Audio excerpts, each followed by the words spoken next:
আমাদের নারীরা যেই পর্দা করে, পর্দার স্টাইল যে কি, বোরকার স্টাইল যে কি, তা যদি দেখেন, বোরকা পরে পুরা শরীর ডাকে মাথা থেকে সব, কিন্তু চোখ দুইটা এই দিক দিয়ে বের করে রাখে। আছে কি নাই? আরো জোরে বলেন, আছে কি নাই? এই যে সৌদিয়ান নেকাব বের হয়েছে, তারপরে বিভিন্ন নেকাব বের হয়েছে, নেকাবের মধ্যে আবার পুঁতি লাগানো আছে, আবার সোনালী রং লাগানো আছে। সে যেই বোরকাটা কিনেছে, এটা সে জাহান্নামের একটা পোশাক ক্রয় করে নিয়ে এসেছে। নাউজুবিল্লাহ বলে। বোরকাটা আপনি বলেন তো, একটা মেয়ে বর্তমানে যেই নিকাব পরে দুইটা চোখ বের হয়ে থাকে, আছে কি নাই? সব খোলা, মানে ডাকা, হাত মোজা পরা, পা মোজা পরা, বাকি চোখ দুইটা শুধু বের হয়ে আছে। চোখ দুইটা যে বের হয়ে আছে, এই দিক দিয়া চামড়া দেখা যায় কি যায় না বলেন তো? এখন এই দিক দিয়া চামড়াটা যদি কোনো পুরুষ দেখে, খেজুরতলা বাজারের চা হোস্টেলে বসে এক যুবক দেখছে উমুকের মেয়ে পর্দা করে যাচ্ছে, মাশাআল্লাহ, কিন্তু এইখানের চামড়াটা একটু সাদা, সে কিয়াস করে নিবে যে এইটুকু সাদা যেহেতু ইস্তিহাদ করা শুরু করবে, এখানে সে বড় মুস্তাহিদ হয়ে যাবে যে তার পুরা শরীরটাই মনে হয় সাদা। ঠিক কিনা বলেন? এখানে যেহেতু কালা, পুরা শরীরটাই তার কালা। ঠিক কিনা বলেন? সুতরাং তোমার এইটুকু চামড়ারও পর্দার ফরজিয়াতের বিধান দিয়ে দিয়েছেন কে? আমরা ফরজ বিধানের নিয়ম জানি না। একদল হুজুরে কয় হাত হাত মোজা খোলা, পা মোজা খোলা, চেহারা খুইলা তারপরে হাঁটা নাকি জায়েজ। বলা, এগুলো বলা দরকার আছে কি নাই? আমরা অনলাইন শরীফের মধ্যে, গুগল শরীফের মধ্যে, ইউটিউব শরীফের মধ্যে, ফেসবুক শরীফের মধ্যে যে সকল শরীফি বক্তাদেরকে দেখি, এই সকল বক্তাদের ওই আলোচনা দেখলে, প্রশ্ন উত্তর দেখলে, যে হুজুর কতটুকু পর্দা করা জায়েজ, বলে যে বোন আপনি হাতটুকু খোলা রাখতে পারবেন, চেহারা খোলা রেখে আপনি চাকরি করতে পারবেন, যেখানে ইচ্ছা সেখানে যেতে পারবেন, আপনার বসের সাথে বসে ধাক্কাও খেতে পারবেন। নাউজুবিল্লাহ বলেন। আবার আরেক হুজুর কয় না না না না, পর্দা হইছে একবার মাথা থেকে নিয়ে পা পর্যন্ত। আমার হুজুর যারা আছে আমার মতো, একবার একটুও খোলা রাখতে পারবে না। বলে কি বলে না? পর্দা 4 জায়গায় 4 সিস্টেমে হয়। কয় সিস্টেমে বলেন? 4 জায়গায় 4 সিস্টেমে। কয় জায়গায় বলেন? 4 জায়গায় পর্দা হচ্ছে 4 সিস্টেমে। মা বোনরা যারা আছেন তারা শুনে নিবেন। 1 নাম্বার পর্দা হচ্ছে স্বামীর সাথে পর্দা। স্বামীর সাথে স্ত্রীর কোনো পর্দা নাই। আরো জোরে বলেন, মাসালা বুঝতে পারছেন? স্বামীর সাথে স্ত্রীর কি নাই? আরো জোরে বলেন, কি নাই? পর্দা নাই। স্বামী স্ত্রীর যে কোনো অঙ্গ দেখতে পারবে, স্ত্রী স্বামীর যে কোনো অঙ্গ দেখতে পারবে। তবে হ্যাঁ, লজ্জাস্থানের ক্ষেত্রে লজ্জা করাটাই হলো শোভনীয়। তারপরেও যদি কোনো স্বামী দেখে, এতে কোনো অসুবিধা নাই। তারপরে হচ্ছে ভাই বোন, আপন ভাই বোন, মা বাবার সাথে পর্দা। আপন ভাই বোন, মা বাবা, তাদের সাথে পর্দা। তাদের সাথে পর্দা করার ক্ষেত্রে আপন মা বাবা, ভাই বোন, এদের ক্ষেত্রে আপনি হাত খোলা রাখবেন, চেহারা খোলা রাখবেন। এই যে পেট, পিঠ যদি তারা দেখে, পায়ের টাকনু যদি তারা দেখে, এতে কোনো কি নাই, অসুবিধা নাই। তবে নারীদের স্তন সামনে এবং পিছনের দিক দিয়ে দেখতে পারবে না। তাদের নাভির উপর থেকে নিয়ে হাঁটু পর্যন্ত দেখা এই সকল ব্যক্তিদের জন্য জায়েজ নাই। তারপরে হচ্ছে স্বাধীনা নারীর জন্য স্বাভাবিক শ্বশুর শাশুড়ির সামনে পর্দা। শ্বশুর শাশুড়ির সাথে পর্দা করতে হবে না? তাদের সাথে কতটুকু পর্দা? তাদের সাথে পেট পিঠ ডেকে রাখতে হবে। তাদের সাথে ওই যে ওই হুজুরে যেটা বলে সেইটা, তাদের সামনে শুধু হাতের কবজি খুলে রাখবে, তাদের সামনে পায়ের টাকনু খুলে রাখবে, চেহারা খুলে রাখবে, আর জামাটাকে এমনভাবে রাখবে কাজ করতে যেন সুবিধা হয়, এর বাহিরে যেন না যায়। এটা হচ্ছে তাদের সামনে পর্দা। আর ঘর থেকে বের হওয়ার পর মাথা থেকে তালু পর্যন্ত পর্দার ফরজের বিধান করে দিয়েছেন কে? এই 4 কিসিমের পর্দা 4 জায়গায় হবে। বুঝতে পেরেছেন বিষয়? তাহলে খেজুরতলা বাজারের দিয়া যদি কোনো নারী যায়, তার পর্দা কতটুকু বলেন তো? মাথার তালু থেকে নিয়ে পায়ে পাতা পর্যন্ত চোখ বের হয়ে থাকলে পর্দার খেলাফ হবে কি হবে না? চোখ খোলা রেখে কোনো পুরুষের দিকে নারীরা তাকালে পর্দার খেলাফ হবে কি হবে না? তাহলে আল্লাহর রাসূলের সাহাবী মনে আছে তো? রাসূলের সাহাবী জিনা যদি করে, তাহলে জিনা যদি করে আল্লাহর রাসূলের সাহাবী, রাসূল যদি আগামীকাল প্রশ্ন করে, ও সাহাবী জিনা করেছো কিনা? রাসূলের সাহাবী তো মিথ্যা কথা বলতে পারেন না। তাই যদি জিনা করি, রাসূলের সামনে হাজার হাজার সাহাবীর সামনে বলতে হবে জিনা করেছি। এই কথা আমি কিভাবে বলি? লজ্জার একটা বিষয়। তাই আমি রাসূলুল্লাহর সামনে মিথ্যা কথা বলতেও পারবো না, জিনাও করতে পারবো না। আল্লাহর রাসূলের সাহাবী পরের দিন আসলেন, বলল, সাহাবী তোমার কি অবস্থা? বলল, ইয়া রাসূলুল্লাহ, ইয়া হাবিবাল্লাহ, এমন এক মেডিসিন দিয়েছেন, এই মেডিসিনে সব গুনাহ আমি আল্লাহ আল্লাহর রাসূল আপনার উপর তাকিয়ে আল্লাহর কসম করে বলি এক এক করে সব গুনাহগুলো আমি সাহাবী ছেড়ে দিয়েছি। সুবহানাল্লাহ বলেন। আল্লাহর রাসূল বললেন, সাহাবীরা রে শোনো, আমি মুহাম্মদুর রাসূলুল্লাহ সাক্ষী দিয়ে যাচ্ছি, মিথ্যা হলো এমন এক গুনাহ, সব গুনাহের মা হলো মিথ্যা কথা। কেউ যাবেন না, এই বসেন, আপনারা একটু বসেন, বসেন বসেন বসেন। এই যে যারা উঠে যাইতেছে সামনের, এদের উঠে যাইলে, কেউ যদি উঠে যায় সামনে থেকে লুঙ্গি ধরে টান দিবেন, বয়া দিবেন। আমরা তো গ্রামের মানুষ, আমরা বাই বাই দেখতে লাইলে সমস্যা নেই। কি বলেন আপনারা? কেউ উঠে যাবেন না, সামনে মজা আছে। সামনে কি আছে? আপনারা রিলস ভিডিও দেখেন না? যুবকরা কথা বলো, রিলস ভিডিও দেখো না? এরে কয় না, আমরাই দেখি, তোমরা দেখো না? এত বড় বাইজিদ বুস্তামি, রাবেয়া বস্তি হয়ে গেলা, রিলস ভিডিও দেখো না? ভিডিওর মধ্যে আধা মিনিটে একটা ঘটনা দিয়ে দেয় আর লিখে দেয় সামনে মজা আছে। আছে কি নাই?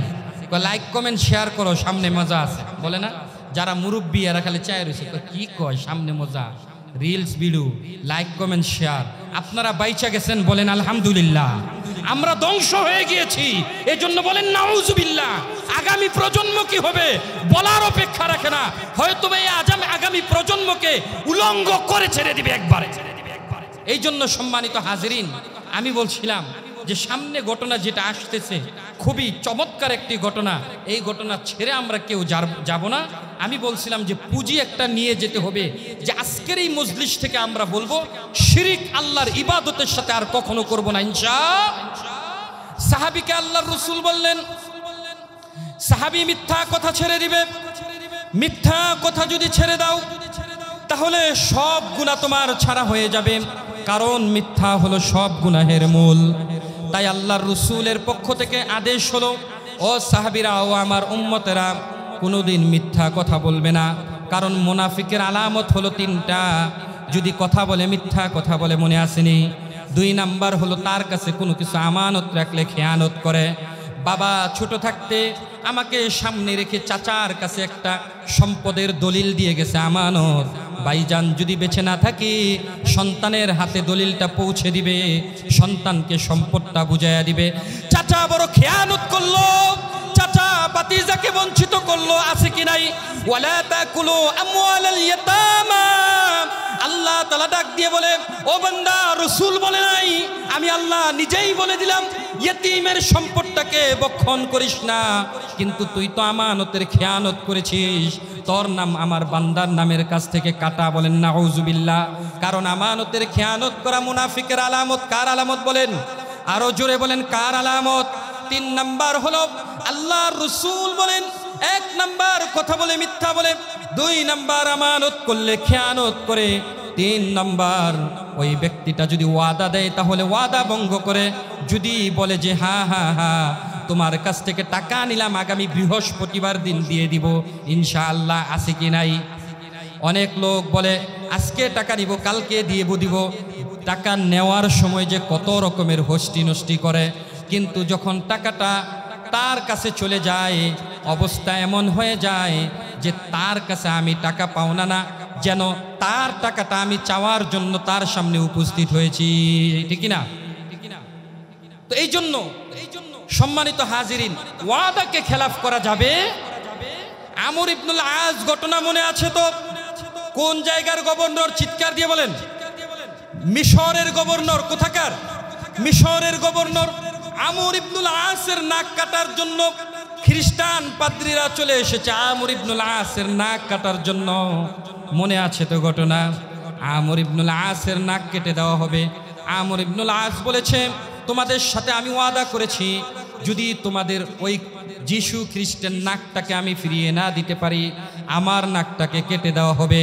আমর ইবনুল আস বলেন, হা হা হা, আজকে 3 দিন পার হয়েছে, তোমাদের শত্রুকে খুঁজে পাওয়া যায় নাই।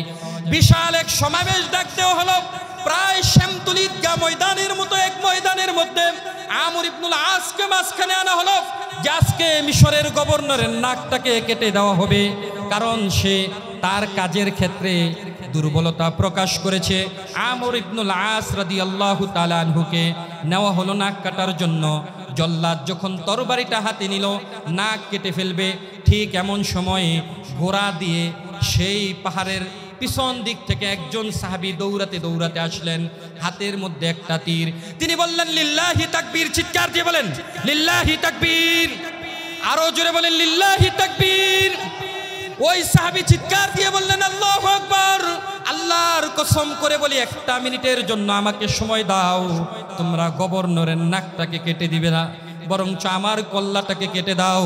যিনি একজন সাধারণ তীর নিক্ষেপ করার কারণে তোমাদের পাদ্রীর, তোমাদের সেই যিশু খ্রিস্টের মূর্তির নাকটা ভেঙে গিয়েছে। যিশু খ্রিস্টের মূর্তির নাক যেহেতু ভেঙে গিয়েছে, আমি তোমাদের কাছে ক্ষমা ভিক্ষা চাচ্ছি।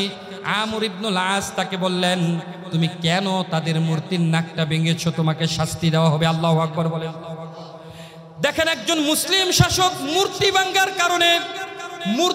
ভাঙ্গার কারণে একজন সাহাবীর শাস্তির ফরমান জারি করে দিলেন। এটাই হলো মুসলিম শাসকদের নীতি এবং আদর্শ। কিন্তু আমরা মুসলিম শাসকদেরকে চিনলাম না। মুসলিম খিলাফা, মুসলিম শাসকদেরকে, দাড়িওয়ালাদেরকে বাদ দিয়ে সেই গণতন্ত্র মন্ত্রের পিছনে লঙ্গিতে লেংটি দিয়া দৌড়াচ্ছি। কিন্তু কোন গণতন্ত্র, কোন মন্ত্র আমাকে এই দুনিয়ার মধ্যে শান্তি এনে দিতে পারবে? একমাত্র ইসলামী খিলাফাই আমাদেরকে পারে শান্তি এনে দিতে। আমরা এই যে গণতন্ত্রের পিছনে দৌড়াচ্ছি, এই যে আমরা বর্তমান সমাজে প্রচলিত রাজনীতির পিছে দৌড়াচ্ছি, আপনি একটু চিন্তা করে দেখেন, গণতন্ত্রটা তৈরি হয়েছে ইসলাম খেলাফতকে নষ্ট করে দেওয়ার জন্য।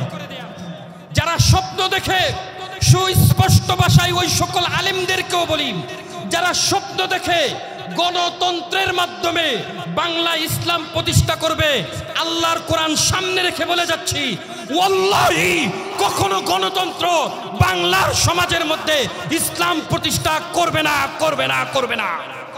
তারা ইসলামের ভুলি ভুলিয়ে, যেমন নাকি নির্বাচনে দাঁড়াইলে বাবারে ভাই বইলা, চাচারে ভাই বইলা, কত রকমের হাতে পায়ে দইরা ভোটটা নেওয়ার পরে এই গণতন্ত্রের নিমুখ হারামদেরকে খুঁজে পাওয়া যায় না। ভয় পান, ঠিক বলতে বলেন ভয় পান? একটা সময় ছিল আমরা ভয় পাইতাম। এখনো যদি ভয় পান, তাহলে সেই বিপ্লবের কি মূল্য রইল, যেই বিপ্লবের জন্য মুগ্ধ আবু সাঈদ জীবন দিয়ে বিপ্লব করেছে? সেই সকল লোকদেরকে, স্বৈরাচারদেরকে আমাদের থেকে পালাতে বাধ্য করেছে। এখনো যদি ভয় পান, তাহলে আপনি মুসলমান বলে পরিচয় দেওয়ার কোনো প্রয়োজন। সম্মানিত হাজিরিন, তাই গণতন্ত্র আমাদেরকে সুখ এনে দিতে পারে। আমাদের আকাবিরদের দিকে তাকান, সাহাবায়ে কেরামের জীবনের দিকে তাকান, তারা কিভাবে সমাজটাকে প্রতিষ্ঠা করেছে। অথচ একটা তিল পরিমাণ কিছু হতে না হতে এই দেশের মধ্যে সর্বপ্রথম মোল্লা মৌলবী এবং মুসলমানদের দিকে আঙ্গুল তুলে তাকায়, আছে কি নাই? বলে যে হুজুররা এটা করছে, মোল্লারা এটা করছে, আলেমরা এটা করছে, তারা এটা করছে, তারা এটা করছে। এইভাবে বলতেই থাকে আর দোষারোপ করতেই থাকে।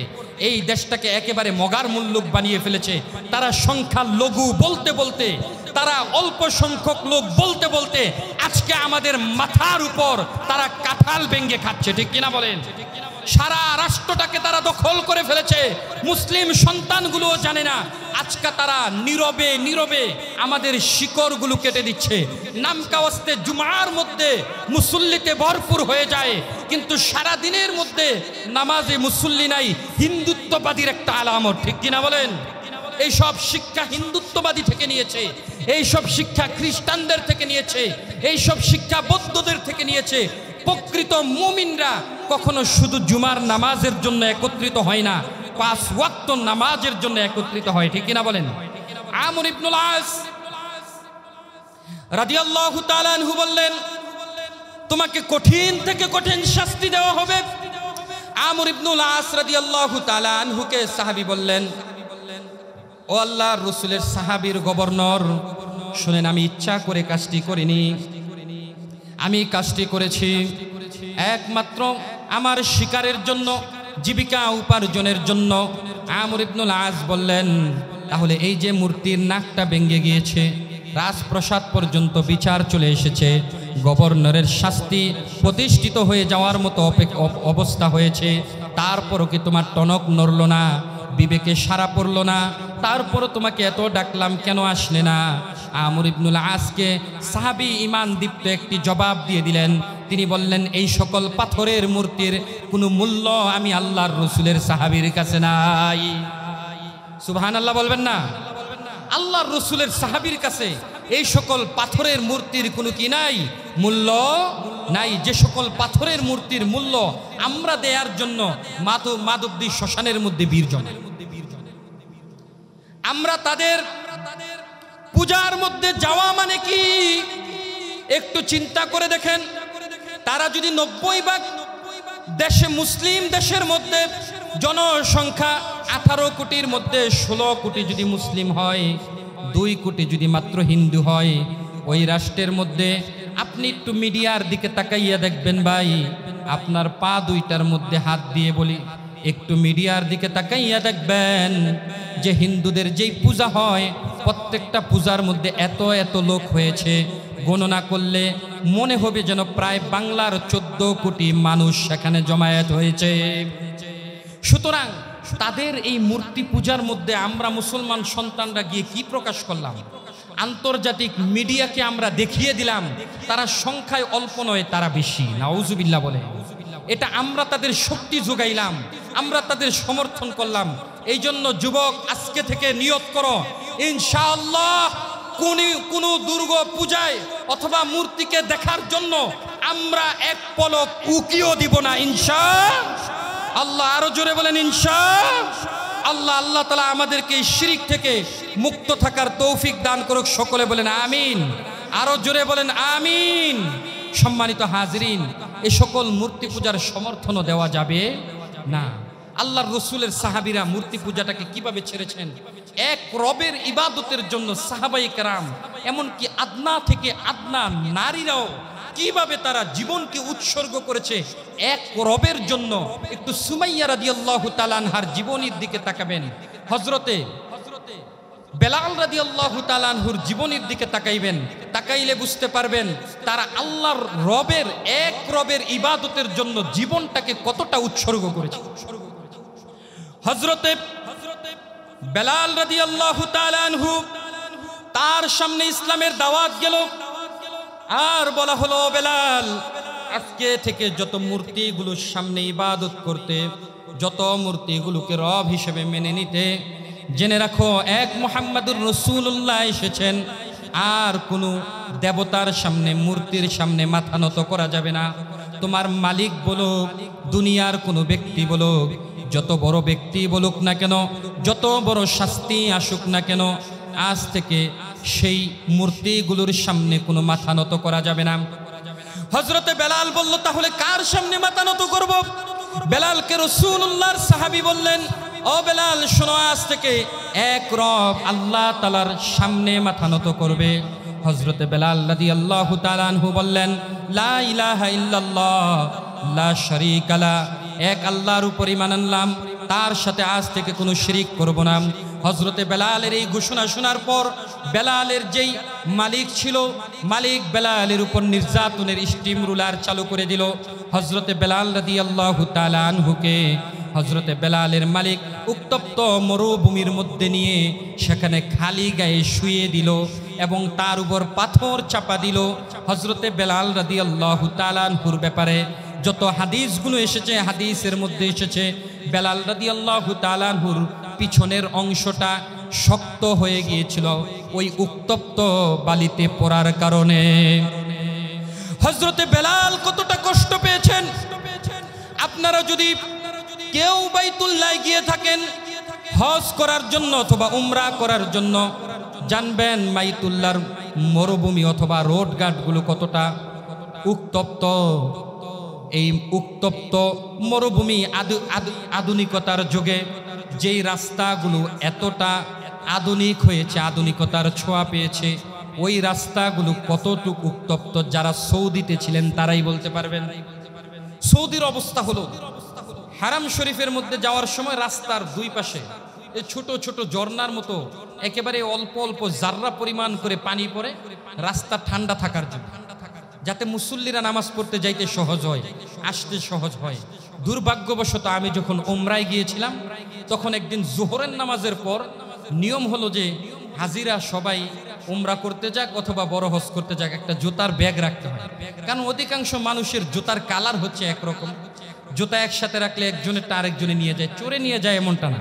আমাদের বাংলাদেশে তো ইল্লা মাশাআল্লাহ, যদি সর্বনিম্ন দামেরও এক জোড়া স্যান্ডেল আপনি খেজুরতলা বাজার থেকে নিয়ে আইসা মাত্র জোহরের নামাজটা পইরা বাইর হইলেন, দেখবেন আপনি জুতা সারা অনেক সময় বের হতে হয়, ঠিক কিনা বলেন? এটাও আমাদের এই ইমানের দুর্বলতার কারণে। কি বলেন আপনারা? বাইতুল্লাহ থেকে বের হলাম, বের হওয়ার পর জুতা হারায় গেছে। জুতা হারায় যাওয়ার পর এত উত্তপ্ত যে বাইতুল্লাহর যে মার্বেল পাথরের যতটুকু হারামের বাউন্ডারি ততটুকুর ভিতরে হাঁটতেছি, মাশাআল্লাহ ভালোই ঠান্ডা অনুভব করছি। ভাবলাম হোটেল পর্যন্ত এইভাবেই মনে হয় যেতে পারবে। তো যখন খালি পায়ে আসলাম, আসতে আসতে রাস্তার কাছে যখন আসলাম, বিশেষ করে লিফট দিয়ে যখন নামে, ওই লিফটের স্টিলের মধ্যে পা রাখতে দেরি আমি লাফ দিয়ে আবার সেই মার্বেল পাথরের উপর চলে গেছি। আমি বলি কতটা উত্তপ্ত সেই লিফট, চলমান লিফট এত উত্তপ্ত, অবাক হয়ে গেলাম। লিফট দিয়ে কোনো রকম কষ্ট করে বৃদ্ধ আঙ্গুল এবং মুরার উপর ভর দিয়ে দিয়ে এইভাবে আসি। তো আসার পর তো আমি যখন আসছি, আইসা রোডের মধ্যে আসার পর দেখলাম এত গরম। আমি এক নাইজেরিয়ান যারা আছে, যারা নিগ্রু, সেখানে তারা ব্যবসা বাণিজ্য করে, 5 রিয়াল করে জুতা বিক্রি করে, 10 রিয়াল করে জুতা বিক্রি করে। আমার অবস্থা হয়েছে এমন যে ওই দিন গিয়েছিলাম এই নিয়ত করে যে হাজরে আসওয়াদকে চুমা করব, দিব ইনশাআল্লাহ। তো আল্লাহ তাআলা দেওয়ার তৌফিকও দিয়েছে, অনেক দোস্তাদোস্তি করেছি। তো জুতাও হারায় ফেলছি, মোবাইল মানি ব্যাগ কোনোটাই নিয়ে যাই নাই, যার কারণে টাকাও মজুদ ছিল না।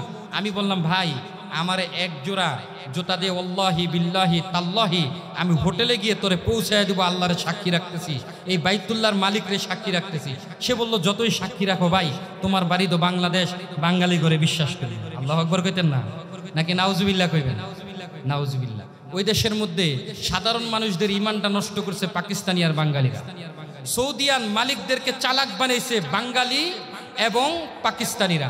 আপনি যাই বলেন, আমি যদিও বাঙালি হই, যত রকমের কৌশল আছে, যত রকমের ফিতনা তৈরি করার অবলম্বন আছে, সব বাঙালিরা সেখানে গিয়ে শিখেছে। যাই হোক, তারপরও আমার দেশ, আমার মাতৃভূমি সারা, ঠিক কিনা বলেন? আমাদের জন্য রহমত। সম্মানিত হাজিরিন, তো আমি ওই দিক দিয়ে পায়ে খালি পায়ে আসছিলাম, তো অনুভব করলাম যে এই আধুনিকতার যুগে এত গরম যদি থাকে, সে বেলাল রাদিয়াল্লাহু তাআলা আনহুকে যখন আধুনিকতার কোনো ছোঁয়া ছিল না, এসি ছিল না, ঝর্ণার কোনো ব্যবস্থা ছিল না, হযরতে বেলালের অবস্থাটা কেমন হয়েছে? হযরতে বেলালকে ঠিক দুপুরে, এখনো মরুভূমির মধ্যে আপনি যদি ধান নিয়ে যান, ধান ও ভাই ধানটাকে ছিটিয়ে দেওয়ার পর ক্ষয় হয়ে যায়। আপনি এখনো মরুভূমির মধ্যে যদি চাল নিয়ে যান, আমরা স্বচক্ষে দেখেছি, চালটাকে 5 মিনিট নাড়াচাড়া করার পর এটা মুড়ি হয়ে যায়। এত উত্তপ্ত বালির মধ্যে হযরতে বেলাল রাদিয়াল্লাহু তাআলা আনহুকে রাখা হলো। বেলাল রাদিয়াল্লাহু তাআলা আনহু বললেন, না তোমরা যাই বলো, যা কিছুই করো না কেন, আমি বেলাল জীবন থাকা পর্যন্ত কোনদিন আমি আল্লাহ তাআলার ইবাদত ছেড়ে দিব না। সুবহানাল্লাহ বলেন। হযরতে বেলাল বললেন, এক আল্লাহকে মেনেছি তো মানবো, এক আল্লাহর ইবাদত করছি তো করব, আল্লাহ তাআলার উপর ঈমান এনেছি তো আনবো, আল্লাহর বিকল্প আর কোনো রবকে আমি মেনে নিব না। কারণ আমার আল্লাহ তাআলা নিজেই বলে দিয়েছেন, আল্লাযী জাআলা লাকুমুল আরদা ফিরাশাও ওয়াস সামাআ বিনাআ ওয়া আনজালা মিনাস সামাই মাআন ফাআখরাজা বিহি মিনাস সামারাতি রিজকাল লাকুম। সূরা বাকারায় এই আয়াতের আগের আয়াতে আল্লাহ বললেন, ইয়া আইয়ুহান নাসু উবুদু রাব্বাকুমুল্লাযী খালাকাকুম ওয়াল্লাযীনা মিন ক্বাবলিকুম লাআল্লাকুম তাত্তাকুন। ও বান্দারা, তোমরা আমি রবের ইবাদত করবা, আর কারো ইবাদত করবে না। অন্যত্র আল্লাহ বলে দিলেন, ওয়ামা খালাকতুল জিন্না ওয়াল ইনসা ইল্লা লিয়াবুদুন। তোমাদেরকে সৃষ্টি করেছি একমাত্র আমি আল্লাহর ইবাদত করার জন্য, আমি আল্লাহর সাথে আর কাউকে শরীক করা যাবে। এই জন্য আজকে আমাদের প্রতিজ্ঞা নিতে হবে, আল্লাহর ওয়াহদানিয়তের এক রবের ইবাদত ব্যতীত যত রকমের রামবামদের মতাদর্শ রয়েছে, আজ থেকে আমরা পরিত্যাগ করলাম বলেন ইনশাআল্লাহ।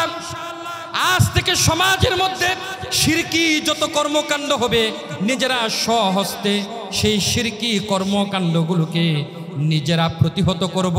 সমাজের মধ্যে কোনো শিরকি কর্মকাণ্ড প্রতিষ্ঠা হতে দেওয়া যাবে ইনশাআল্লাহ বলেন।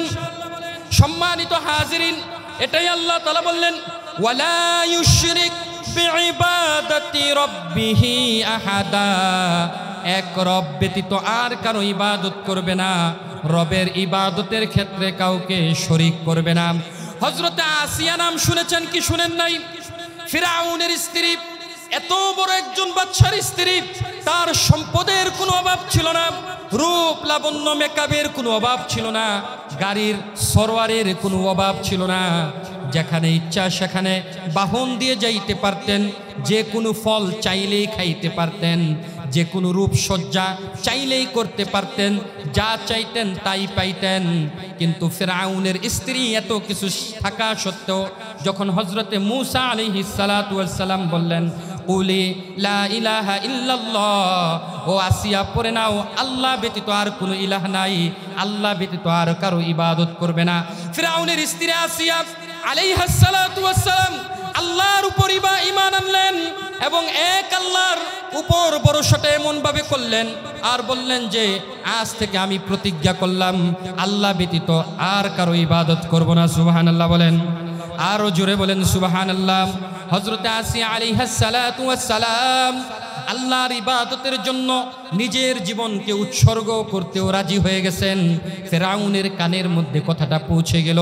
ফিরআউন খবর পাঠালো, আসিয়া তুমি এমন একজন জবরদস্ত একজন বাদশার স্ত্রী হওয়া সত্ত্বেও তুমি কিভাবে আল্লাহ তাআলার ইবাদত করছো, মূসার রবের ইবাদত করছো, অথচ আমি হলাম একজন রব, আমি হলাম একজন অধিপতি মালিক। বলেন নাউযুবিল্লাহ।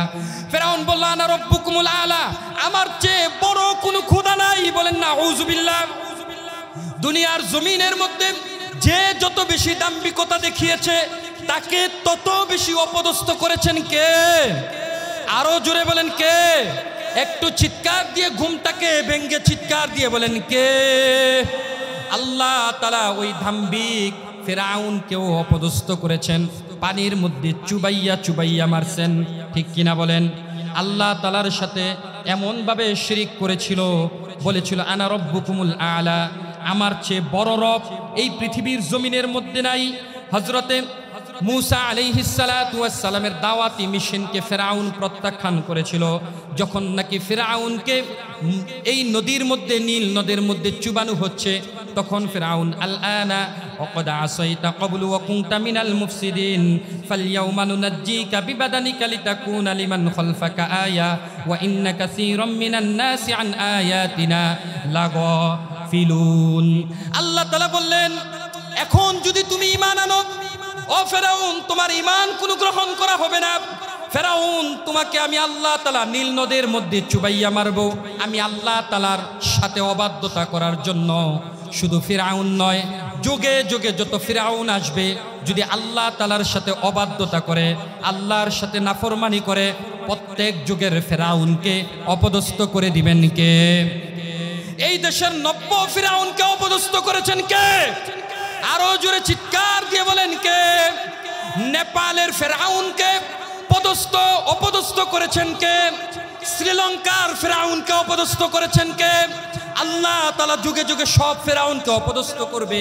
ভাই আমার, যারাই গণতন্ত্রের পিছনে ঘুরছেন, জেনে রাখবেন গণতন্ত্র এত লোভনীয় একটা বিষয়, মানুষকে এক পর্যায়ে ফিরআউনের চেয়ে নিকৃষ্ট বানিয়ে দেয়, ঠিক কিনা বলেন? এজন্যই মামুনুল হক সাহেব বলেছিলেন যে গণতন্ত্র করে শেখ হাসিনা এত বড় একটা ফেরাউন হয়েছিল যে একটা উতবা, একটা সাইবা, একটা আবু জাহেল, একটা ফেরাউন, একটা নমরুদ যদি এক গ্লাসের মধ্যে গোলানো হয় তাহলে একটা হাসিনা তৈরি হবে। আরো জোরে বলেন ঠিক কিনা? এখনো ঠিক বলতে ভয় পান? রাত 3টা বাজে এই কথাগুলো বলে খেজুর তলা দিয়ে যাব, কোনো বাপের বেটা সাহস নাই আঙ্গুল তুলে কথা বলার মতো, ঠিক কিনা বলেন? একটা সময় ছিল আমাদের কণ্ঠকে স্তব্ধ করে দেওয়ার জন্য তারা আমাদের এই সভাপতিত্বের চেয়ারটাতে বসে আমাদের এই কোরআনের আওয়াজকে স্তব্ধ করে দিতে চেয়েছিল, ঠিক কিনা বলেন? আলহামদুলিল্লাহ এইগুলো সমাজ থেকে ছাঁটাই হয়েছে। কিয়ামতের আগে তাদের আর কোনো স্থান আমাদের হৃদয়ে হবে। তারা বিশ্বাসঘাতকতা করেছে, ঠিক কিনা বলেন? সমাজের সাথে বিশ্বাসঘাতকতা করেছে, রাষ্ট্রের সাথে বিশ্বাসঘাতকতা করেছে, নাগরিকদের সাথে বিশ্বাসঘাতকতা করেছে, সাধারণ মানুষের সাথে বিশ্বাসঘাতকতা করেছে। তারা মানুষকে রাতের বেলা খুন করেছে আর দিনের বেলা মায়া কান্না কেঁদেছে, ঠিক কিনা বলেন? এই সকল ফিরআউনের অত্যাচারের সময়ও যে সকল ব্যক্তিগুলো সব শিরিক ছেড়ে দিয়ে একমাত্র ইবাদত করবে কার? আল্লাহর, তার ব্যাপারে দেখেন কি একটা পুরস্কার আল্লাহ তাআলা রেখেছেন। ফিরআউন আসিয়াকে ডাক দিলেন। কাকে ডাক দিল? আসিয়াকে ফিরআউন ডাক দিল। আপনাদেরকে ঘটনাগুলো কোরআন থেকে শোনাচ্ছি একটু একটু করে। আপনারা বিরক্ত হচ্ছেন? আরো জোরে বলেন, বিরক্ত হচ্ছেন? কোরআন থেকে আমার অভ্যাস হলো কিছু হলো কোরআন থেকে বলা, যদি অন্য জায়গা থেকে বলি আমার মনটাই ভালো লাগে না। এই জন্য ঘটনাগুলো যে বলছি পিছনে প্রত্যেকটা ঘটনা কোরআন এবং হাদিসের মধ্যে রয়েছে। এখন যেই ঘটনাটা আসিয়ার ঘটনা, এই ঘটনাটাও আল্লাহ লিখেছেন সূরাতুত তাহরিমের মধ্যে, কোরআনের মধ্যে আল্লাহ ঘটনাটা এনেছেন। সুবহানাল্লাহ বলেন। আপনারা পুরুষ নাকি নারী একটু জোরে বলেন তো। সবাই কইবেন যে সামনে দেখতাছো পুরুষ, তারপর ওইটা জিগাও। ওই যে কোন যে আমরা পুরুষ পুরুষ পুরুষ, এই জন্য জিগাইলাম পুরুষ নাকি নারী। আরো জোরে বলেন, পুরুষ নাকি নারী? পুরুষ। পুরুষের ইমানটা কেমন হওয়া উচিত?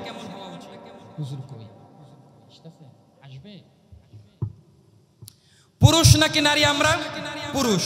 একজন নারীর ইমান কেমন ছিল সেই বিষয়টা আল্লাহ তাআলা কোরআনের মধ্যে উল্লেখ করে দিয়েছেন। আল্লাহ তাআলা ফিরআউনের স্ত্রীর ক্ষেত্রে বলেন, আল্লাহ তাআলা সূরাতুত তাহরিমের 11 নম্বর আয়াতের মধ্যে বললেন, শিরিককে ছেড়ে দিয়ে এক রবের ইবাদত করলো ফিরআউনের স্ত্রী। তার ইবাদতটা কেমন ছিল আল্লাহ উদাহরণ আনলেন। দরাবাল্লাহু ওয়া দরাবাল্লাহু মাসালাল লিল্লাযীনা আমানু ইমরাআতা ফিরআউন ইয ক্বালাত রাব্বি বিনি লি ইনদাকা বাইতান ফিল জান্নাতি ওয়া নাজ্জিনি মিন ফিরআউনা ওয়া আমালিহি ওয়া নাজ্জিনি মিনাল কওমিজ জালিমিন। ফিরআউন আসিয়াকে ডাক দিল, আসিয়া, তোমার স্বামীর এত ক্ষমতা থাকা সত্ত্বেও, তোমার স্বামীর এত কিছু থাকা সত্ত্বেও কোন জিনিস তোমাকে তোমার স্বামীর আনুগত্য থেকে মুসার রবের ইবাদতের দিকে নিয়ে গেল? মনোযোগের সাথে শুনবেন, এই ঘটনা বলেই শেষ করে দিচ্ছি। ফিরআউনের স্ত্রী বলল, আমি এক আল্লাহ তাআলাকে বিশ্বাস করেছি, আল্লাহর ইবাদতের মধ্যে যেই স্বাদ পেয়েছি এই স্বাদ আর কারো ইবাদতের মধ্যে আমি পাই নাই। সুবহানাল্লাহ বলেন। প্রকৃত ইমানদার যদি নামাজ পড়ে, এখানে বসে, যদি প্রকৃত ইমানদার নামাজ পড়ে, নামাজের মধ্যে যে স্বাদ পাবে এই স্বাদ অন্য সাধারণ ইমানদার যদি পড়ে তাহলে এই স্বাদ নামাজের মধ্যে পায় না, ঠিক কিনা বলেন? হযরতে আসিয়া আলাইহাস সালাতু ওয়াস সালাম ফিরআউনের স্ত্রী তাকে ডাক দিয়ে বলল, ও আসিয়া, আমার কতটা ক্ষমতা তুমি জানো? এই যে তোমার বাদী আর তোমার বাদীর সন্তান, এই সব থেকে সবাইকে আমি নিজে ফিরআউন স্বহস্তে শাস্তি দিতে পারি। তাই ফিরআউন ওই বাদীর, আসিয়ার যেই বাদী ছিল, বাদীর কোল থেকে তার সন্তানটাকে ছিনিয়ে নিয়ে উত্তপ্ত গরম তেলের মধ্যে ছেড়ে দিয়েছে। নাউজুবিল্লাহ বলেন। বাচ্চাটা তেলের মধ্যে পড়ার পর সাথে সাথে রোস্টের মতো বুনা হয়ে গিয়েছে। হাদিসের মধ্যে এসেছে, মানুষগুলো সচক্ষে দেখেছে বাচ্চাটা বাজা বাজা হয়ে গিয়েছে, কারণ তার মা একটা অপরাধ করেছে। অপরাধটা হলো সে রব হিসেবে কাকে মেনে নিয়েছে? চিৎকার দিয়ে বলেন। ফিরআউনের স্ত্রী রব হিসেবে আল্লাহকে মেনে নিয়েছে, তার বাদীও রব হিসেবে আল্লাহকে মেনে নিয়েছে। সুতরাং আল্লাহকে মানার কারণে ফিরআউন এতটা কষ্ট দিল।